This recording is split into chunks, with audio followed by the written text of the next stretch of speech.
Microsoft এক্সেলে যে data শিটটি আমরা দেখতে পাচ্ছি, এই ডেটা শিটে কিছু প্রোডাক্টের নাম দেওয়া আছে। তো আপনাকে বলা হলো এই ডেটা শিট থেকে নির্দিষ্ট কোনো প্রোডাক্টের নাম আপনাকে খুঁজে বের করতে হবে। যদি আমাদের এই প্রোডাক্ট লিস্টটি অনেক বড় হতো তাহলে নির্দিষ্ট কোনো প্রোডাক্ট এর মধ্য থেকে খুঁজে বের করা আমাদের জন্য একটু ডিফিকাল্ট হতো।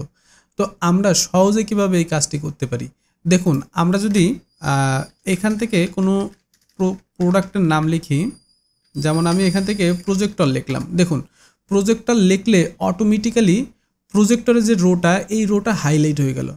আমি যদি এখন প্রজেক্টর বাদ দিয়ে যদি ডেস্কটপ লিখি, দেখুন অটোমেটিক্যালি ডেস্কটপটা হাইলাইট হয়ে গেল। তো আমাদের প্রোডাক্ট লিস্টটি যদি বড় হয়ে থাকে তো আমরা এই হাইলাইট রোর মাধ্যমে সহজে আমাদের প্রোডাক্টটি খুঁজে বের করতে পারবো। তো চলুন কিভাবে এই কাজটি আমরা কমপ্লিট করছি সেটি দেখি। তো এই কাজটি করার জন্য প্রোডাক্ট টেবিলের যে প্রোডাক্টগুলো রয়েছে সেই প্রোডাক্টগুলো আমাকে সম্পূর্ণ সিলেক্ট করতে হবে। তো এই প্রোডাক্টগুলো সিলেক্ট করার পরে আমরা হোম মেনু থেকে কন্ডিশনাল ফরম্যাটিংয়ে যাব। কন্ডিশনাল ফরম্যাটিং থেকে নিউ রুলে ক্লিক করব। নিউ রুলে ক্লিক করলে আমাদের সামনে এমন একটি উইন্ডো চলে আসবে। এই উইন্ডো থেকে আমরা সবার শেষে যে অপশানটি রয়েছে অর্থাৎ ইউজ এ ফর্মুলা, এই অপশানের উপরে ক্লিক করব। ক্লিক করলে আমাদের সামনে এমন একটি ফাঁকা বক্স চলে আসবে। এই ফাঁকা বক্সের উপরে আমাদের চাপ দিতে হবে। ফাঁকা বক্সের উপরে চাপ দেওয়ার পরে প্রোডাক্ট কলামের যে প্রথম যে সেলটি রয়েছে অর্থাৎ ল্যাপটপের সেল, এই সেলের উপরে আমাদের মাউস দিয়ে ক্লিক করতে হবে। ক্লিক দেওয়ার পরে কিবোর্ড থেকে আমরা F4 দুইবার প্রেস করব।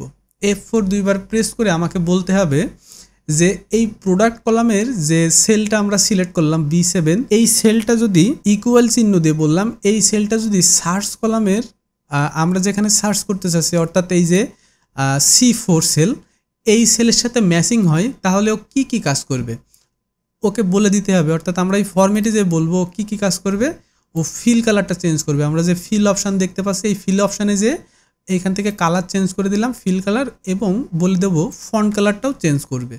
অর্থাৎ এই ফন্ট কালারটাও আমরা পরিবর্তন করলাম।